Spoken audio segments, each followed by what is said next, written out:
જીપીએસસીની પરીક્ષાઓને લઈને મોટા સમાચાર મળી રહ્યા છે। રાજ્યવેરા અધિકારી પરીક્ષામાં સંમતિ પત્રક લેવામાં આવશે। સંમતિ પત્રકમાં કોઈ પણ પ્રકારની ફી લેવામાં નહીં આવે। સરકારના પૈસા સમય ન વેડફાય એ માટે આ પ્રક્રિયા રહેશે। ડિસેમ્બર અને જાન્યુઆરીમાં 11 પરીક્ષાઓ લેવાશે। 11 કેડરની ભરતીમાં પ્રાથમિક કસોટીમાં ફેરફાર। ભાગ 1 પ્રશ્નપત્રમાં તમામ કેડર માટે એક સમાન રહેશે।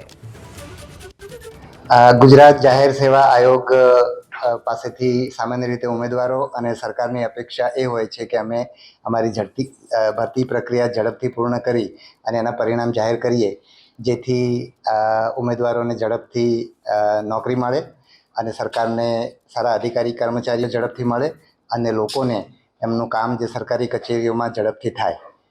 એટલે આ ત્રણેય વર્ગની એવી અપેક્ષા છે કે જાહેર સેવા આયોગ એની પરીક્ષાઓ ઝડપથી લે।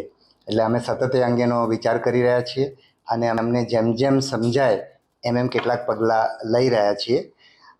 એમાંનું એક પગલું અમને એ જોવા મળ્યું કે તાજેતરમાં અમે જે 2-3 ભરતીઓની જે મોટી પરીક્ષાઓ 15-20 હજાર ઉમેદવારવાળી એવી પરીક્ષાઓની અંદર અમને એ જોવા મળ્યું કે બહુ ઓછા ઉમેદવારો હાજર રહે છે અને એના કારણે સરકારના સાધનોનો વ્યય થાય છે। એટલા પરીક્ષા કેન્દ્રો તૈયાર કરવામાં આવે, એટલા સુપરવાઇઝર રાખવામાં આવે અને એટલા પેપર છપાવવામાં આવે।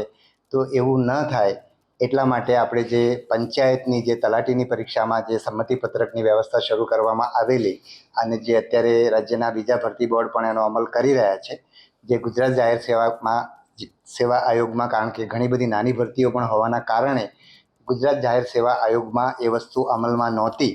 એટલે આપણે અત્યારે જે STI એટલે રાજ્ય વેરા અધિકારીની જે ભરતી 22 ડિસેમ્બરે થવાની છે, એ ભરતીમાં આપણે સંમતિપત્રક લેવાનો નિર્ણય કર્યો છે। આજે વેબસાઇટ પર મૂકવામાં આવ્યું છે અને અત્યારે ઉમેદવારો સંમતિપત્રક ભરી રહ્યા છે।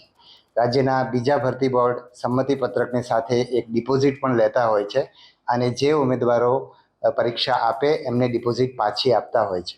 પરંતુ અત્યારે ગુજરાત જાહેર સેવા આયોગ દ્વારા જે એ પૈસા લેવાની અને પાછા આપવાની વ્યવસ્થા ઊભી થઈ ન હોવાના કારણે આ વખતે આપણે જે સંમતિપત્રક લઈએ છીએ એની અંદર આપણે આવી કોઈ ફી લેવાના નથી।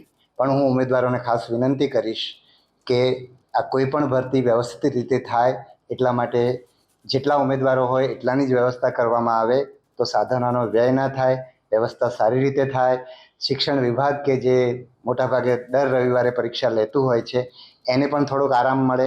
એને ધ્યાનમાં રાખીને જે ઉમેદવારો ખરેખર પરીક્ષા આપવા માગતા હોય એટલા જ ઉમેદવારો સંમતિપત્રક ભરે।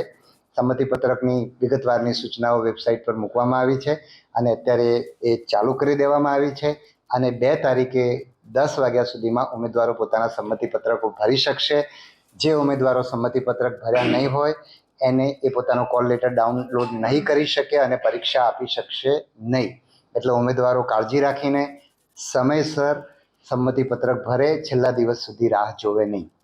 આ એક નિર્ણય છે। બીજો એક મહત્ત્વનો નિર્ણય એ છે કે માહે ડિસેમ્બર જાન્યુઆરીમાં અમે જે પરીક્ષાઓ લેવાના છીએ એમાંની કુલ 11 પરીક્ષાઓની અંદર અમારે એક સામાન્ય અભ્યાસનો ભાગ 1 અને જે તે વિષયનો ભાગ 2 એના 200 ગુણ, સામાન્ય અભ્યાસનો જે ભાગ 1 છે એ 100 ગુણનો અને ભાગ 2 જે વિષયનો છે 200 ગુણનું, એમ અમે એક પેપર